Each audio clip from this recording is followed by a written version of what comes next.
เอาเปิดภาพมากับมีทีมงานพี่น้องเลยมาถามความรู้สึกของเอื้อยล่ำเพิ่นหลังจากที่ได้เห็นหน้าลูกได้เว้าได้คุยกับลูกพี่น้องเนาะทางบ่าวกับไผก็สิไปถามความรู้สึกของเอื้อยล่ำซะก่อนพี่น้องเลยสบายดีเด้อเอื้อยล่ำเด้อสบายดี คือว่าได้ยินข่าวว่าพ่อเห็นลูกสาวแล้วบ่ โดย เป็นจังไดดีใจอยู่บ่ ดีใจนั่นแหละ ดีใจจนน้ำตาจากไหลออกน้ำ โดย ฮอดไลฟ์บ่แล้วบ่าวไผมื้อแรกนี่ โอ้ดีใจน้ำเด้อ ดีใจหลายกินฮอดลูกแล้วก็ห้องไห้เลย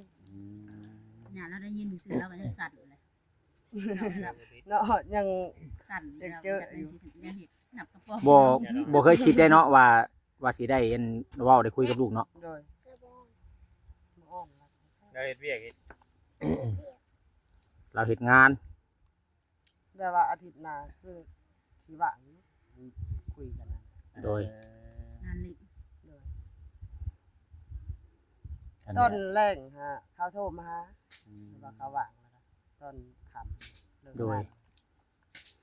เพิ่นโทรมาหาแต่เทื่อแล้วค่ะติดต่อกันได้นี่ ท้องเถื่อเลยนะ 2 เทื่อแล้วเนาะ โดย โทรมาหาแม่ โดย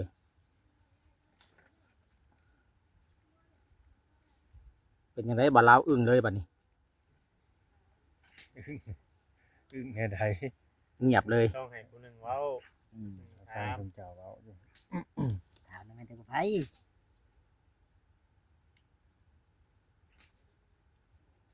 สิมานั่งเงียบเหมือนกันเลยแล้วบัด แล้วก็บ่ได้อยากมีกับถามมันเนาะ ทางไผงงเนี่ยเราอะไม่รู้จะถามยังไง ลูกเจ้ามีครอบครัวแล้วบ่ โดยนี่นะ เฮ็ดงานนี่ยังก่อนลูกสาวเจ้าน่ะ แต่ว่าเฮ็ดน้ำพอนะ อืม เฮ็ดงานต่อเติมแบบว่าน้ำพอนะ เป็นสร้างต่อเติม โดย ต่อเติมบ้านนี่บ่ โดย โอ้ โอ้ยก็มีครอบครัว พอนี่ก็มีครอบครัวใหม่แล้วแม่นบ่ พอยัง โอ้ยังบ่มีครอบครัวใหม่เลย โดย ป้า แต่ว่าอยู่กับลูกนั่นแหละ อืมก็แสดงว่าทางลูกสาวลูกเคยนี่เฮ็ดเวียกอยู่นํกันเนาะกับพ่อเฒ่านั่นแม่นบ่ พอลูกสาว โอ้ ลูกเคยน่ะเฮ็ดงานต่างหาก อ๋อนึกว่ามาเฮ็ดนำกันเป็นครอบครัวเป็นทีมงานนั่นนี่บ่แม่นเนาะ บ่แม่น บ่แม่นพี่น้องเอ้ยให้ลูกสาวเป็นเสมียนให้นะสิประมาณนี้ แต่ว่าลูก ไทย ครอบ เฮา ครัวมาเลยได้ เขา ปี ญาติ แล้ว ลู เนาะ กนำหนนะโดยแล้วก็เฮ็ดงานน้ำพอบ างคนเริ่มหนึ่งแล้วมีใหม่แล้ว เฮ็ดซ้ำเฮ็ดได้หั่นแหละเนาะ โดย บัดเนี้ย แต่ ลู ว่าก เฮ็ด เนาะ น้ำพอมันสบายนิดนึงหั่นนะ มีลูกน้อยบ่ โดยลูกเขาก็4ปี โอ้4ปีว้ายก็ว่า4ปีมันก็ สำลูกเฮานี่ ทำ บ่ได้ไปโรงเรียนบ่4ปีแต่ว่า ไป ไป เลย ไปโรงเรียนเลยเนาะ โดย อยู่ไทยนะเขาตั้งแต่2 ปี โดยแบบว่าแต่ลูก ผู้หญิง แบบว่านักไม้นักกะขาวแต่2ปีหมายความ อืมชื่อน้องไม้เนาะ โดย น้องไม้เนาะเว้ยลูกเอ้ยครับชื่อน้องไม้ ใหม่เอียงก็มินลูกเราคือ บ่ มิเอาลูกเราผู้หญิงเรานั่น นั่ง ผู้อยู่ไทยอยู่กรุงเทพนะ อยู่อันนั่งร้อนน่ะนะ อืม นางรอนสองเอ้ยน้องนี่ติดต่อกันได้ไปหากันแล้วบ่ เมื่อคืนนี่เขาติดต่อกันแบบว่า คุยแล้วก็ซุ่มซ้ายกันเลยนะ โอ้เอ้ยน้องได้เจอกันเลยเนาะ เขาก็ดีใจได้ ได้ฮู้กันแล้วได้เจอกันแล้ว เขาก็ดีใจหลายแบบว่าได้เจอกันนะ สิบ่ชวนน้องไปเฮ็ดเวียกนำบ่บาดเนี่ย ยังบ่เฮิง เดี๋ยว เนาะ มีงาน ถ้ามีงานก็สิให้น้องไปนำนั่นแหละแบบว่า ก็ว่าอย่างนั้นเงินก็สูงเนาะ เงินเดือนก็คือแบบว่าหยุดก็ทีเดียวหยุดทีเดียวหยุด อืมมีแต่หยุดตลอด โดย ยุด แบบว่าพวกหัวหน้าเพิ่นนั่นแหละหยุดพวกเฒ่าแก่นั่นแหละหยุดแล้วก็ลูกก็หยุด ก็บ่ได้เงินอีก โดย งานรายวันเลย คันว่ารายเดือนนี่เฮาหยุดยังว่าได้เงินเด้ รายวันยุดแล้วทุก อันนี้ก็หลายคนก็น่าสิ รุดพี่น้องเนาะใจจดใจจ่อนํกันนั่นแหละอยากให้แม่ลูกเพิ่นได้มาเจอหน้าเจอตากันหั่นนะประมาณนี้ก็สิได้มาอยู่ติเนาะบัด ลูกบอกว่าหาเงินได้เลยอยากมาอยู่หาแม่ว่าหลังสงกรานต์เพิ่นบอก โทษเด้อลูกเจ้านี่อยู่จังหวัดใดแท้ๆครับพ่อของลูกอะนะ บ้านเกิด บ้านเกิดเขานะ เอาไว้นี่ อยู่จังหวัดหยัง จังหวัดก็บอกบ่ถูกว่าคือข่อยเว้าไปนั่นแหละแบบว่า แล้วเขาเจ้านี่ไป แบบ หลั ว่า งรับประกันกรุงเทพ ไปหาเงินหาค่ำนั่นนี่บ่แบบ บ่แบบว่าบ้านเกิด มันก็อยู่หันเลย โดย อันนี้ อยู่ไส กรุงเทพ อยู่ เดี๋ยวบางบอน โดย โอ้ ซอยหา บางบอน แบบ หา ว่ามันมีบางบ่อนแล้วก็ แม่น ศึกษานารีแล้วก็เลยขึ้นมากับโปรเจกต์นั่นน่ะแล้วก็ อยู่หันเลยเนาะ ห้องแนวหน้านะ บ่แม่นอยู่ต่างจังหวัดเนาะเอาง่ายๆซะ แล้วคนกรุงเทพ ไปพบกันอยู่หันเลยแม่นบ่ โดย ก็เลยบ่ฮู้จักว่าถิ่นกำเนิดเราอยู่ไส แบบว่าคบกับพ่อน้องใหม่นะคอยน่ะอยู่โปรเจกต์แล้วคบกันแล้วก็เขาก็แบบว่าเอาเมืองเงินซ่านเขานะก็อยู่นะ โอ้เมื่อหาพ่อหาแม่โลด โดย ตอนคบกันน่ะก็ฮู้อยู่บ่ว่าเจ้าเป็นคนนั่นต่างประเทศเนี่ยนี่ หูนั่นเลย แล้วก็ฮู้เนาะ โดย แล้วอยู่นํกันน่ะหลายผ้าหลายปีอยู่บ่กับคนก่อนจ้ะนะ มันกับประมาณ5 ปี6 ปี โอ้ก็โดนเท่าใดเนาะ โดย 5 ปี6 ปีเท่านั้นตอนเพิ่นจากลูกจากผัวมาก็ลูกเขาก็ได้2 ปีสมบ่จะเว้านะหรือจักปี 4 ปี ตอนนั้นน่ะ ปี ตอนนี้จนฮอด20เลยเนาะ 4 ปี 20กว่าปีแล้วตอนนี้ เพียน จนเป็นสาวลูกเพิ่นจนเอาผัว เพียนไปเพียนมาอยู่เด้อพี่น้องเอ้ยต้องขอ คลิปไปที่ ต้องขอโทษขออภัยเนาะ ยอดไปยอดมา บางทีมันก็ผิดพลาดข้อมูลเด้ซะ โดย เนาะ ลืม หลังจากที่ทางทีมงานเพิ่นได้ถ่ายคลิปลงไปนี่จักมือลูกสาวบ่ติดต่อมาหรือว่าเจ้า ลูกเช้าน่ะแล้วติดต่อมาก่อน โอ้ลูกสาวนี่ติดต่อมาหาเจ้าก่อน โดย ก็เลยได้คุยกันเนาะ โดย แต่ทางลูกกับบริวารได้เนาะที่ว่าแม่มาแบบที่ว่ามาเบิ่งทางคุณตาคุณยายเพิ่นป่วยนะ โดยบ่ได้ว่า ลูกเพิ่นก็เข้าใจอยู่เนาะ โดย ที่ว่าแม่มาเบิ่งคุณตาคุณยายแล้วบ่ได้มีโอกาสกลับไปย้อนว่าบ่มีเงินมีคำช่วงนั้นก็รุ่นว่าการสื่อสารก็ยังบ่ได้มีโทรศัพท์มือถือคือทุกมื้อนี้เนาะไอ้ลำเนาะ โดย รุ่นว่าลักไปได้ หาเงินก็ดีบ่ได้มีทำพาสปงสปอร์ตคือทุกมื้อนี้นะมันก็ไปมาก็ยากแต่ก่อนเนาะไปนำนายนาเพิ่นเอิ้นนะ นั่นน่ะพาไปบ่ แบบว่า เจ้าน่ะ นายหนานะแล้วพาไป อ๋อ พิ่น เสียเงินเท่าใดตอนน่ะ ตอนนั้น รถเมาแล้วก็เอิ้น รถเมา นั่งรถเมา ก็เป็น2,000ค่อยก็ลืม โอ้คือแพงแท้เนาะเสียฮอด 2,000บ่ติเด้อครับ ลืมยังไงจักเท่าไรแหละอันรถเมา หา เนี่ย นะช่วงนั้นมันเมา พันห้า เท่าไหร่ เฮาว่าบ่ฮอดนะเฮ้ย7-800นี่แหละ บ่นะบ่มีนะ7-800 แพงไดรุ่นนั้นเมานี่แพงได โอ้ หลัก ย พัน เงิน ขึ้นได้ สมัยนั้นกับสมัยนี้เนาะ อยู่หักแต่ว่าสิอยู่หมุ่ง1,500หรือว่า2,000 หมุ่งพันหลักพันผู้ใดต่ำสุดนะ อ๋อตำรวจสิได้เงิน1,000 อันหนึงก็ชั้นเก่าสิไปเอาฮอดเงินหลอกตะกี้เนาะ ทั้งเงินดอก คือสิได้เงิน1,000ได้พี่น้ รุ่ อน ง ยืมกันไปแต่พื้นแต่พื้นได้ตะกี้นะ แบบว่า2,000นี่แหละค่อยก็ แม่น อ อยู่ ยู่หมุ่ง จื้ นี้ อบ่ได้ หมุ่ง นี่ นี้ นะแต่ว่ามันนาน ข้อยก็เคยไปคือกันหาจำบ่ได้ โดย อยู่หมุ่งนี้เคยนั่นอยู่ก่อนแต่ว่าค่ามานี่สิถึกแต่ค่าไปนี่แพง แม่นถ้าเมาไปเด้ จนอยากตายหมดแล้ว อัดปากกระป๋องไปข่อยไป เอา เขาบ่ได้อัดอย่างเดียวเขา คนน่ะเต็มรถ ตอนเอาไปน่ะ2,000บ่หรือเท่าไหร่ เท่าไหร่ก็สองผัวเมียนำมื้อนี้เย็นอยู่แต่น้ำหนองแท้ลงน้องบ่คือในใด อยากลงหาปลาในหนอง เมียคิดอยากกินปลาไปตั้งแต่รถเมาพี่น้องเอ้ยไปแล้วครับมีลูกมีผัวอยู่พุ่น โดย ลูกก็จนว่าได้4 ปีเนาะจึงได้จากลูกมานะ 4 ปี แต่ว่าบ่แต่ว่าพ่อน้องไม้นี่บ่เคยมาพี่เนาะบ่เคยมาบ้านเจ้าเนาะ เคยเลย ได้คุยอยู่บ่กับทางพ่อน้องไม้กับเจ้านะหรือว่าได้เว้าแต่น้ำลูกสาวเท่านั้น บ่ได้คุยแล้วมีแต่เว้ากับลุงเขา โดย คืนนี่ก็ โดย เว้ากับลุง โดย กับป้าเขาก็แบบว่ายินดีต้อนรับเสมอเขาก็ทางผู้ โดย เขาก็อยากเห็นคิดฮอดนั่นล่ะ เขาเจ้าก็บ่ได้เกลียดให้หายจ้ะเนาะ โดย ไปบ่ แปล ได้ ว่า สั่ง จาก กั กันก็แปลว่าด้วยดีนะบ่มีความหายความเกลียด บ่ได้กีดกันเนาะบอกก็ดีว่าโอ้เด้อบ่ต้องติดต่อเด้อแม่คนนี้เด้อครับจังซี่บ่เนาะต้องกีดกันตัวนี้ เป็นเรื่องกันดีได้แบบลูกสั่งนี่ เขาเลี้ยงก็ดีแบบว่าปลูกหญ้านะหญ้านาเชียนะ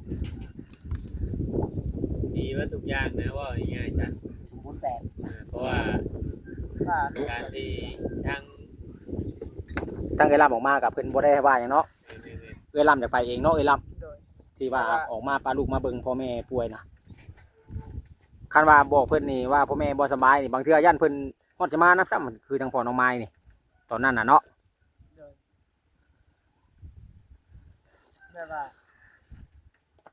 คอยยังมานะก็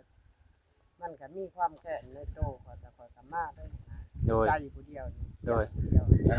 มีความคิดความแคบมาในเขาเลย เกลียด เด้อ เกลียดคือแบบเราบ่ได้ออกไปทางใดหั่นแหละ โดย เห็นเดี๋ยวให้เราบอกก่อนทั้งแล้วเมื่อวานนี้ เป็นประเด็นนี่มีความเครียด เครียดแบบใดน่ะเอ้ยล่ำ แบบว่าตอนได้น้องไม้นะคอยนะไปคลอดน้องไม้แล้วแล้วเขาให้แบบว่าได้เห็นอันมันนะให้คอยนะ โอ้ แล้วก็แบบว่านางไม้นะแบบว่ามันบ่แข็งแรงแล้วหมอเขาน่ะบ่เฮ็ดให้นะ โดย เขายันว่านางไม้นี่บ่รอดนะ โดย เป็นพวกหมอเขาแหละบ่เฮ็ดให้แล้วก็หลังจากนั้นหมอบ่เฮ็ดให้แล้วก็แบบว่าคอยนะมาอยู่แล้วก็อันมาอยู่เรือนแบบว่าเฮิงแล้วก็แบบว่าคอยนะบ่ได้กินยาคุมอีหยังนะแล้วก็มีลูกมีท้องนะแล้วก็ผัวกับย่านะพาคอยน่ะไปเอาออก แมวออกบ่ โดย และเจ้าก็ได้ไปเอาออก โดยแต่ว่าผัวกับย่านี่บ่ได้ถามความรู้สึกของเฮาเฮาจะเอาออกบ่หรือบ่นะ โดย แล้วก็ได้จะได้ลูกนะแบบ โดย แล้วก็น่าเครีย เพิ่ ด มเนาะได้ลูกเพิ่มบ่อยากแท่งว่าซะซะง่ายๆซะ โดยแล้วก็ไปเอาออกแล้วก็แล้วค่อยนะมีความแค้นอันนั้นนะ มีความแค้นแบบว่าฟังใจอยู่ โดย ก็เลยปบออกมาเลย ใจก็แม่นนะ เหตุผลตัวนี้เนาะที่ว่าปบออกมาจากหันน่ะ โดย แต่ว่าง่ายๆว่าทั้งนั้นก็ฮู้สึกผิดทั้งนี้ก็ฮู้สึกผิดแต่ก็เลยบ่ได้โทษให้กัน โดย โดย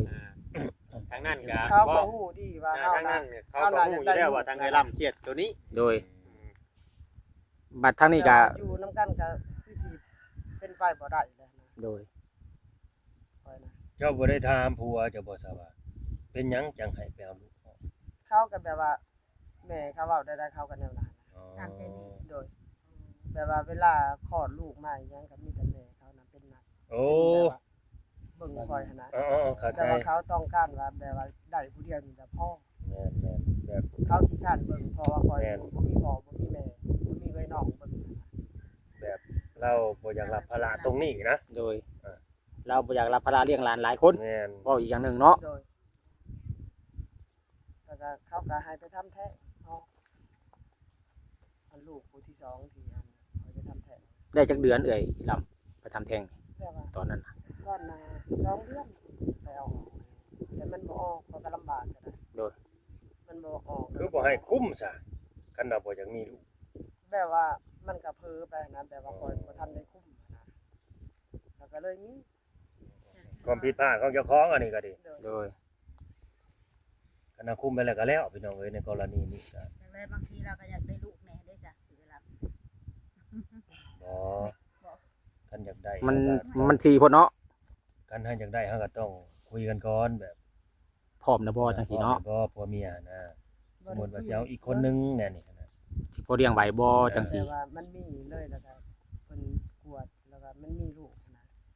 แล้วก็พาไปเอาออกแล้วก็แบบว่ามันบ่ออก มันบ่ออก ออกยากเนาะ โดย นั่นก็บ่อยากออกแล้วหามันอยากอยู่ คอยก็มีความแค้นอันนี้แหละยังว่าอยู่แล้วก็ โดย เฮ็ดได้มันก็บ่ออกแล้วก็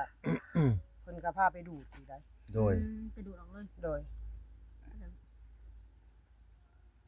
นี่แหละคือประเด็นพี่น้องเลยเนาะ โดย FC แล้วก็ฮอด4 เดือน มันก็ให ป ญ่ ระเด็นแล้วก็สาเหตุ 4 เดือน 4 เดือนยังได้ออกนะ โดยพอเขาไปดูดเอาเด้ ทรมานบ่ได้ง่ายเด้พี่น้องเนาะพังเว้านี่ โดย อืม ตั้งแต่2 เดือนจนฮอด4 เดือนจึงออกนะ 2 เดือนหาไปเอาอ เอา อ ออก กก็ แต่มันบ่ออ สี่ ก เดือนบาดนี้ไปเอา โดย ใหม่ แล้วมันใหญ่ได้เด็กหน่อยนะ โดย เป็นโตเป็นแข็งเป็นขา โดย ฮอด4 เดือนแล้วไปดูดออกอีก แล้วก็ฮอด4 เดือนคอยเว้าว่าเอาจงไว้เป็นหยังหญ้ากับผัวยังบ่ยอม โดย แล้วก็เอาคอยนี่ไปดูดอีก ไปดูดเอาอีก จงไว้เลยเจ้าสิฮู้บ่ว่าลูกเจะมันแข็งแรงมันสมบูรณ์บ่บาดนี้ในเมื่อเจ้า จัก ไป แข็งแรงบ่แข็งแรง ไปกินยาตามแพทย์ กินยาแล้วเออ แต่ว่าเฮ็ดได้มันก็บ่ออกเลย ปล่อยเนาะภาษี โดย คันว่าพืชเนาะอันนี้พี่น้องเอ้ยคันออกมาก็สิบ่สมบูรณ์นะครับว่าเด็กคนนั้นน่ะ เพราะว่าโดน มันออกก็บ่หลาย โดนทารุณร่างกายเนาะ แม่น โดนทารุณเด้พี่น้องเอ้ยอันนี้ มั ฮะ นบ่สมบูรณ์แล้ว เอายาเอาหยังให้กินเด้เพื่อว่าทำแท้งให้เด็กนี่ออกมาถ้าว่าป้าไว้นี่ก็คลอดออกมานี่อาจจะบ่สมบูรณ์ อาจจะมีส่วนใดส่วนหนึ่งอาจจะบ่แบบครบ32เนาะบ่เรา ผสมประกอบนะ แม่น เรียบร้อยนะ บางเทื่อก็เป็นคนแบบเสียสติสตังค์อย่างที่ออกมานะก็มีหลายคนพี่น้องเอ้ยอยู่ในบ้านก็ดีขาแล้ว โดยที่ว่ายังบ่ได้พร้อมเอาลูกนี่แหละขาลูกอยากขาลูกออกแต่บ่ออกกันนะ เว้าพักไหนว่า มีให้ เว้า เห็น ใน อยู่ นี่ บ่ ได้บอกมีอยู่ได้พี่น้องเอ้ยเนาะบ่เรียง มีให้เห็นอีกบ่กับไผ บ่พื้นว่าหลายคนได้ยินผู้ใหญ่เพิ่นเว้านั่นแหล้วว่าผู้นี้ตะกี้บ่ได้อยากให้เกิดว่าแต่ว่าจำเป็นแหละว่าง่ายๆก็เขาเจ้าบ่พร้อมนะแต่ว่าเพอเอาเพออยู่รักอยู่คือไอ้ล่ำเว้านี่แหละ ออกมาแหละ ค่อยเชื่อ มีแต่ว่ามันอันนั้นไปได้แค่ผ่านไปเนาะ แม่นแสนผ่านไปซะตัวนี้เนาะเรื่องอดีต แม่นเว้า เนาะบ่เวียงเนาะ สิเว้าแล้วก็มันแบบว่าด้วยความที่ว่าเฮาบ่พร้อมกับแม่นแล้วเฮาก็บ่รอบคอบเองกับแม่น เฮาบ่จักนั่น บ่ได้โทษพุ่นโทษ เฮาบ่ได้จักป้องตัวเองเนาะป้องกันตัวเองเนาะ ด้วยความที่ว่าเผลอไปพี่น้อง แม่น เผลออันนะก็ปัญหาก็เลยตามมาแบบนี้แหละแต่ก็บ่เป็นหยังเนาะเออล่ามเนาะ โดย สิ่งที่มันผิดพลาดไปแล้วเราก็กลับไปแก้ไขบ่ได้ เรื่ ก็ องอดีต ปล่อยไปปล่อยผ่านเป็นอดีตไปก็บ่ต้องไปฟังใจกับมัน ทาง โดย ทางไอ้ล่ำนี่เราก็ได้คุยกับลูกได้ก็ได้บอกได้อธิบายให้ลูกเราพังแล้วก็เข้าใจกันแล้วแต่ว่าได้ขอโทษว่าง่ายๆถ้าเรื่องที่มันอึดอั้นตันใจมาหลายปี เก็บกดมาโดนเนาะ แม่นบ่จะว่าเบิดแล้ว โดย กรณีที่เจ้าจากมานี่ได้ โดย เราให้ฟังเบิด เราให้ ทุก ฟัง รายละเอียด ในคลิปในอย่างบ่เวียงก็เบิ่งอยู่ โดย เราให้ โอ้ ลูก มันเป็นอันนี้เด้อที่แม่มาเนาะ แต่ว่าลูกเราก็บ่ได้คิดอย่างลูกเราก็อยากพยายามอยากตามหาแม่ตลอดหางบ่จื้อหน้าแม่ โอ้หน้าแม่ไปได้ได้ แม่นอันนี้นี่คือว่าหมู่ของพ่อเราเอาคลิปให้เบิ่งหันนะ โดย ก็เลยเห็นไว้เนาะ คำว่าหมู่ของพ่อมาให้พ่อเบิ่งแล้วคำพ่อบ่สนใจแล้วนี่แม่นคือลูกนี่สิบ่ฮู้หยังเลย โดย แม่น คันพ่อบ่บอกว่าแม่นี่ อันนี้ ตาม คือ หา ว่า ลูก ทางพ่อก็มาเห็นแล้วก็มาบอกลูกต่อแล้วก็ว่าลูกพยายามตามหา มาตลอดอยู่แล้วเขาเว้าอยู่แล้วว่าแม่เป็นคนลาวเด้อเนาะมันน่ะเขาบ่จักก็ชื่อเพราะว่าชื่อล่ำน่ะมีแต่ชื่อล่ำบ่ชื่อบ่ได้มีนามสกุลมาหยัง ตามหานะลูก เพราะว่ามันฮู้จักแต่ว่าชื่อล่ำว่าเป็นคนลาวบ่จักอยู่เมืองใดอยู่แขวงใดบัดนี้ โดย แม่นนามสกุลก็บ่มีแล้วก็ฮูปก็บ่มีช่ำบ่จักตอนมีบ่ ลูกก็บ่มีกันนะ มีแต่ฮูปอันถ่ายนํกันซื่อๆเนาะ โดย มีแต่ฮูบกับทั้งนี้ทั้งเอ้ยล่ำนี่เอามาเบิดแม่นบ่ โดย บ่ได้ป้าไว้ให้ลูกก็เลยลูกนี่บ่จักฮอดหน้าแม่ว่าหน้าเป็นจังได ป้าก็แบบว่าเขาบ่เก็บไว้ดอก โดย มันซ้ำนี้แล้วนะพอมันสิหายเบิด มันโดนเนาะ โดย ที่ซาว มงเมืองนอกเด้นี่นะมันบ่ได้ตรงเอ้ยเวลามันกับบ้านเฮานะ บ้านเฮา21บ้านทางพุ่นน่ะ20เด้ สามมื้อนี้ ทางพุ่น22 อันนี้เอาเรื่องงู อ้าวบ้านนี้พี่น้องเอ้ยคลิปนี้ก็คือว่าเรื่องอดีตที่ผ่านมาก็ให้มันผ่านไปไอ้ลำบ่ต้อง โดย คิดหนักอกหนักใจดอก ลืมไปเบิ่นแล้ว แม่น เพราะว่าเฮามีแต่เริ่มต้นชีวิตใหม่ เห็นหน้าลูกก็ดีใจแล้วก่อน โดย ทำคอยได้รับเงินก้อนใหญ่เดี๋ยวนี้ โดย คอย ดี รอ ใจแล้วเนาะ ลูกกลับมาเดี๋ยวนี้ ลูกเจ้าก็ถือว่าใจดีใจเย็นขนาดเนาะ ใจ โดย แบบบ่เครียดบ่หายให้พ่อให้ บ่ แม่ เคยถามไหนแบบว่าเจอกันแบบว่าคุยกันตอนแรกกันเราบ่เคยถามว่าแม่นี่จากลูก เพิ่น เรื่องหยังนะ อืม ให้ใส่กันเลยเนาะเว้าแล้วฮัลโหลกันมาแล้วฮู้จักชื่อกันแล้วให้ใส่กันเลยโทรศัพท์จนเปียกก็เลยบ่ได้ถามบ่ได้เครียดกันซ้ำมันต่างคนต่างมันอันนั้นเด้ บ่ถามหานั่นต้นปลายสาเหตุเลยเนาะ เอื้อยทางมาเลยเป็นอะไรเปล่าวะ เวทเราจะเบิดเราเว้าน่ะตอนแดงเราจัง อ๋ สิ อ โต บ่ถามหาต้นปลายสาเหตุเลยว่า บอกมีแต่บอกว่าบ่เป็นหยังสำนั้นแหละเขียนเป็นบ่เขียนบอกเอื้อนน่ะ เรียนหนังสืออยู่วะ ได้เอื้อยคนไทยบัดนี้ จังได๋ก็ เจ้าคิดแหละ อาจสิบ่มีหยังแหละพี่น้องเอ้ยมันก็ยืดกันยาวเลยเนาะเฮาก็ ดีใจกับเรา แม่น ก็ดีใจ นํ ก็ดีใจอยู่ ดีใจหลาย เอาในสิ่งที่มันผ่านไปก็ให้มันผ่านไปเนาะอย่าบ่เก็บมา โดย ใส่ใจอีกเนาะ ใส่ใจมาให้มันเป็นปัญหาที่ แม่น เฮ็ดให้เฮาบ่เข้าใจกันหั่นนะสิประมาณ แม่น นี้ อันนี้เขาเข้าใจกันทุกอย่าง ตอนนี้ก็เข้าใจกันแล้ว เฮาก็ได้ฮู้ความจริงก็คือมื้อนี้แหล้วเฮาได้ฮู้ความจริงเฮาน่ะเนาะว่าลาวน่ะได้ฮู้ความจริงว่าต้นปลายสาเหตุที่เพิ่นที่ว่ามาบ่บอกลูกบอกผัวนี่คือเป็นจังซี่นะอืม เก็บกดมาโดน แม่นถ้าว่าพื้นเนาะในกรณีตอนนั้นเหตุการณ์ตอนนั้นกับบ่แม่กับบ่ติดเพิ่นคือกันน่ะนี่ก็ แม่น บ่เอาภัยออกภัยพี่น้องเอ้ยอยู่ในสถานการณ์ตอนนั้นนะเนาะเข้าใจอยู่เอาจะมาตอนนั้นจะมีเงินซะเวลายังบ่จบเด้ก็สิต่ออีกหน่อย คือมีเงินมา มานะ แม่นมีเงินติดตัวมาเท่าใดตอน